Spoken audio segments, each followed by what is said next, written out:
अगर आप इशारा फरमाते तो फिर गवर्नर हाउस की ईंट से ईंट बच जाती, लेकिन इमाम ने इशारा नहीं फरमाया।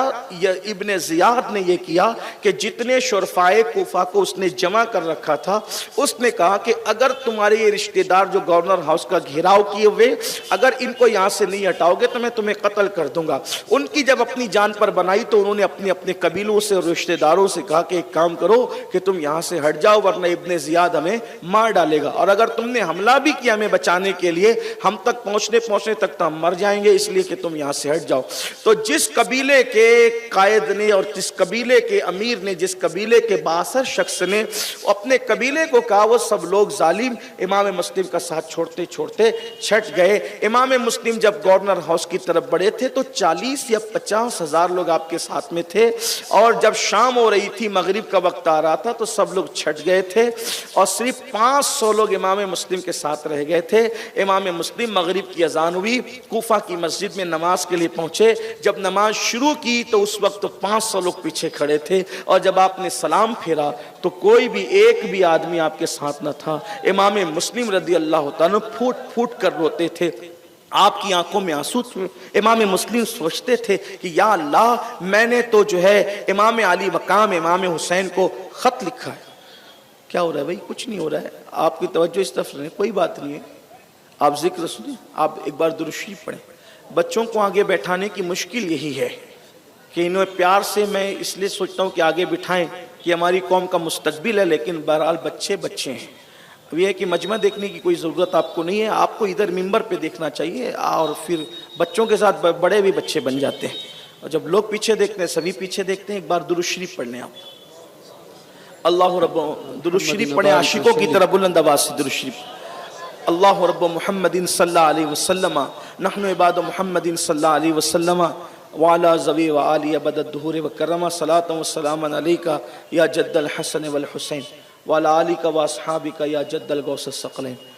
तो इमाम मुस्लिम ने जब देखा कि पीछे कोई भी नहीं, तो फूट फूट के रोने लगे। अपनी जान की परवाह नहीं थी, सोच रहे थे या अल्लाह, मैंने तो इमाम अली मकाम को ख़त लिखा है, इमाम जब मेरा ख़त देखेंगे तो उनको मुझ पर इतना एतमाद है कि वो मेरा ख़त पढ़कर तो किसी के रोकने से रुकेंगे नहीं, और वो ज़रूर तशरीफ़ लाएंगे। बिल आखिर ये हुआ कि आप मस्जिद से बाहर निकले तो देखा कि कूफा में सबके दरवाजे बंद। कल तक जिनके घरों में दावतें हो रही थी और बहुत नाज और नम और हाथ चूमे जा रहे थे, बयातें की जा रही थी, लोगों ने अपने दरवाजे बंद कर दिए जान के खौफ से। ए कूफा वालों, क़यामत तक तुम्हारी बेवफाई को लोग याद करते रहे, लोग तुम्हारी बेवफाई के चर्चे करते रहेंगे।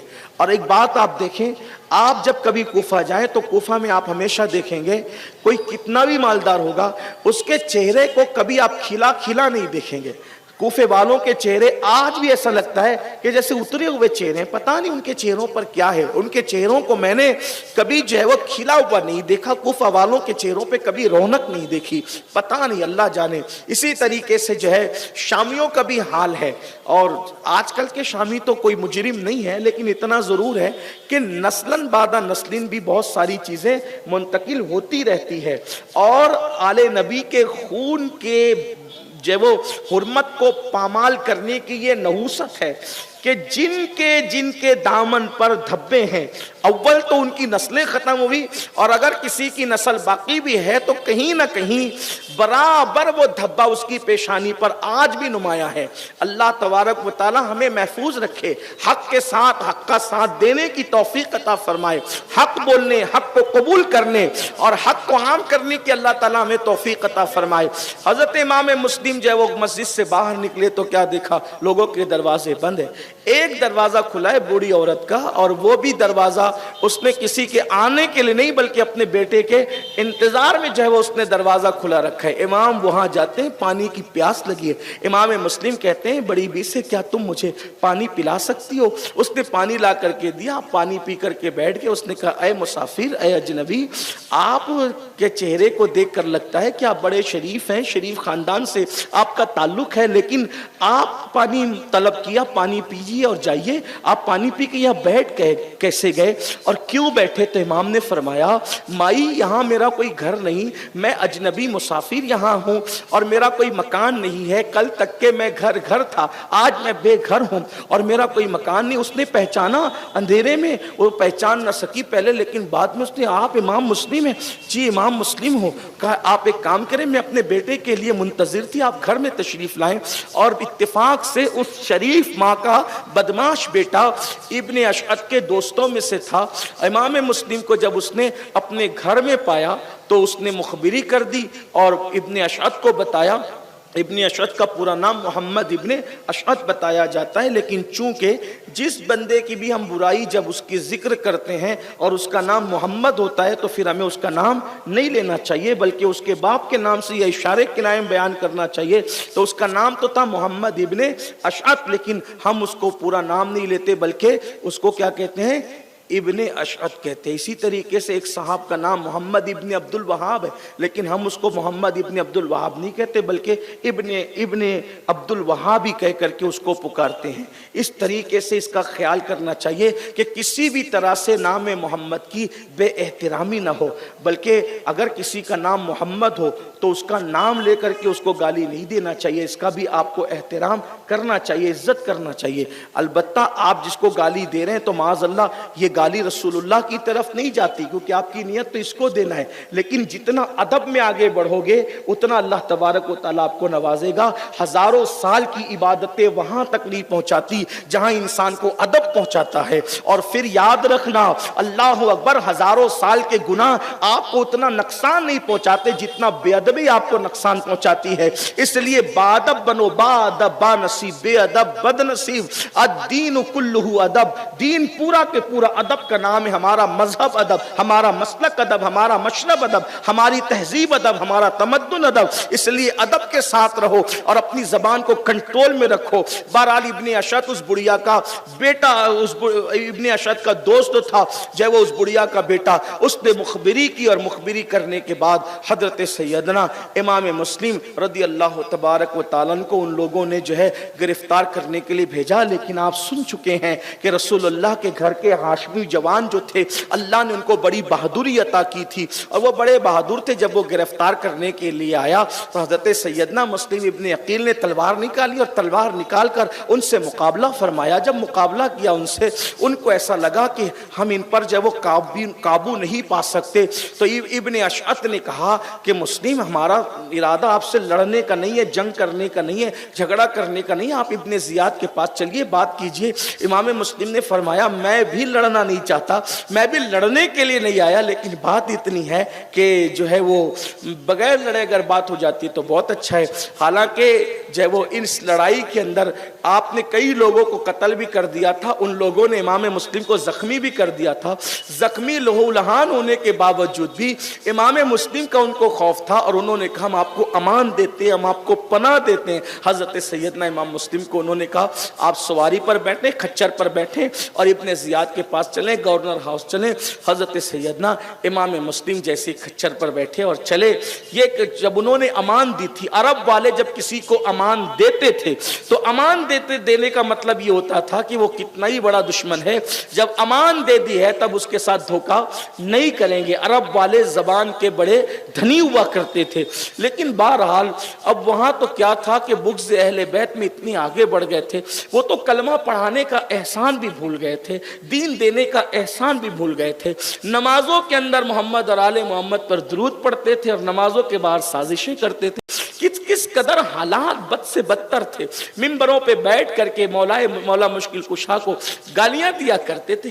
सोचे तो सही हालात किस तरह थे, कैसे थे। बल्कि आपको बताऊं कि एक जमाना यूं बीता, बुग़्ज़ अहले बैत का एक ज़माना यूं बीता मरवानियों के दौर में कि मुल्क के शाम में कोई अली नाम नहीं रखता था, हसन नाम नहीं रखता था, हुसैन नाम नहीं रखता था, ये नाम नहीं रखे जाते। इतनी उनके, जैसे आज हमारे यहाँ यजीद नाम नहीं रखता कोई, मरवान नाम नहीं रखता। बुग़्ज़ अहले बैत का एक ज़माना ऐसा गुजरा, तकरीबन जो वो कमोबेश एक सदी इतना या पौना सदी इतना, कि नाम हसन हुसैन और अली नहीं रखे जाते थे। एक बुजुर्ग कहते हैं, मुहद्दिस कहते हैं कि मैं जो है वो एक बार मुल्क शाम गया तो मैंने देखा कि एक बंदे के एक बेटे का नाम अली है, एक का नाम हसन है, एक का नाम हुसैन है। तो मैं रुक गया और रुक कर मैंने कहा, यार तू कितना अच्छा इंसान है कि यहाँ तो अली हसन हुसैन नाम रखना जुर्म है और तूने अपने बच्चों का नाम अली रखा, हसन रखा, हुसैन रखा, तो क्यों, कितना बड़ा जियाला मुजाहिद है। तो उसने कहा, आप क्या समझते हैं, मैंने अली नाम अली की मोहब्बत में रखा, हसन नाम हसन की मोहब्बत में रखा, हुसैन नाम हुसैन की? नहीं नहीं, असल में मैं गाली देने वाला आदमी हूँ, मुझे गालियां देने की आदत है। तो जब मैं बच्चों का नाम रख रहा था तो मैंने सोचा कि कुछ भी नाम रखूंगा तो गाली ही दूंगा, तो सोचा कि गाली जिनको दूंगा तो एक काम करता हूं कि जिनको गालियां देता रहता हूं उन्हीं के नाम पे नाम रखूं, ताकि एक काम में दो काम हो जाए। ये बुग़्ज़ अहले बैत का ऐसा दौर गुजरा है। आप समझते क्या है, मेरे आका सल्लल्लाहु अलैहि वसल्लम ने इसीलिए फरमाया, आका इरशाद फरमाते हैं, ज़ैद बिन अरकम कहते हैं कि अल्लाह के रसूल ने फरमाया, मैं अपनी अहले बैत को बतौर अमानत दे रहा हूं तुम्हें। अल्लाह के रसूल फरमाते हैं, अहले बैत बतौर अमानत दे रहा हूं तुम्हें, और फिर तुम्हें आजमाया जाएगा कि मेरी इस अमानत के साथ तुम सुलूक क्या करते हो। और आप गौर करें फिर सुलूक क्या किया गया, और आज भी कुछ लोगों की तबीयत के अंदर क्या सुलूक है, आप गौर करें। याद रखना, अगर गुमराही से बचाना है अपनी औलाद को तो दो चीजों की तरफ मजबूती के साथ उनकी तवज्जो को मबसूल करो। अल्लाह के रसूल ने यही फरमाया कि दो भारी चीजें छोड़ के जा रहा हूं, जब तक इनको पकड़े रहोगे कभी गुमराह नहीं हो सकते। एक तो कुरान है, दूसरा मेरी अहले बैत है। इत्तेहाद उम्मत के लिए बेहतरीन मंशूर हज्जतुल वदा के मौके पे अल्लाह के रसूल ने पेश कर दिया, कुरान और अहले बैत, कुरान और अहले बैत, मेरे आका सल्लल्लाहु अलैहि वसल्लम के दीवान।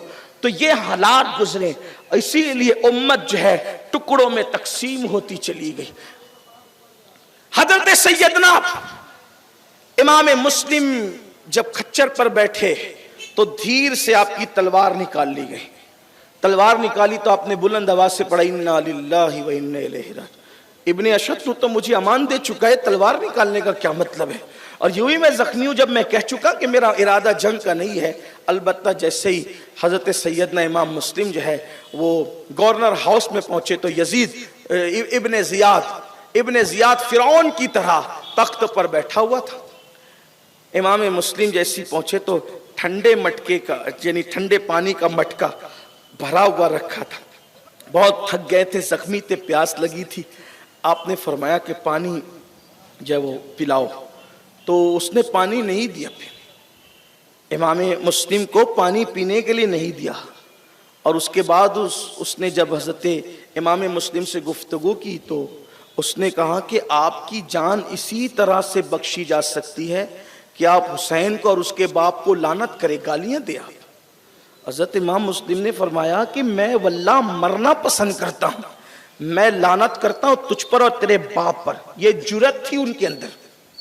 इमाम मुस्लिम में जुरत थी इब्ने जियाद के सामने। फरमाया कि तुझ पर तेरे बाप पे लानत करता हूं, ओ इब्ने मरजाना, तू अली को और हुसैन को गालियां देने की बात करता है, मेरे आकाओं को, मुझसे नहीं हो सकता। उसने कहा तो ठीक है, मरने के लिए तैयार हो जाए।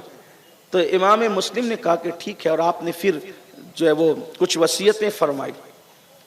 वहां पर अमर बिन साद मौजूद था, हज़रत साद इब्न अबी वक़ास रदी अल्लाह तबारक व तआला का बेटा। आपने फरमाया कि यहाँ तो मेरे रिश्तेदारों में अमर साद ही है। उसने कहा मैं कोई वसीयत नहीं सुनता। यानी हालात के धारे में कैसे लोग बहते हैं, दुनिया कितनी बेवफा। एक बात याद, एक बहुत बड़े मुफक्किर से मैंने सुना, उन्होंने कहा कि मैंने दुनिया से बढ़कर बेवफा किसी को देखा ही नहीं।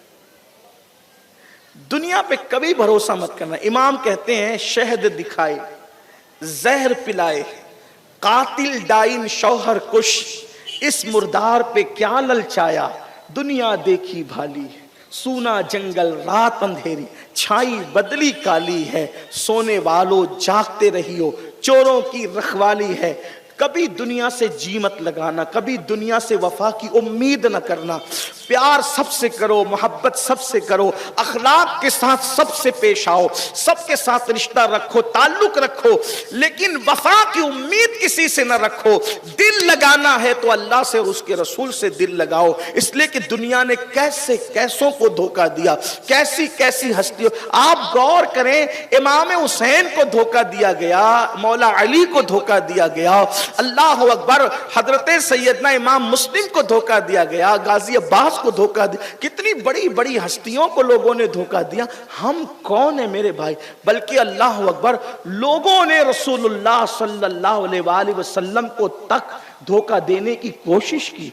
क्या आपने नहीं पढ़ा कि बद्र की जंग शुरू होने से पहले 300 लोगों को लेकर के जो वो अब्दुल्ला इब्ने उबई रईसुल मुनाफिकीन भाग गया? कैसा धोखा देने की उसने कोशिश की। तो गोया कि ये दुनिया धोखे की जगह है और इसमें बहुत दिन रहने की भी जो वो कोशिश न करो, बहुत उम्मीदें न बांधो, जल्दी जल्दी तैयारी करो जो यहां से जाना है। मैं तो लोगों को कहता हूं, धोखेबाज लोगों से निकलकर अगर वफा के खालिक की तरफ जाने की बात है तो ये घाटे का सौदा नहीं बल्कि ये बड़े मुनाफे का सौदा है।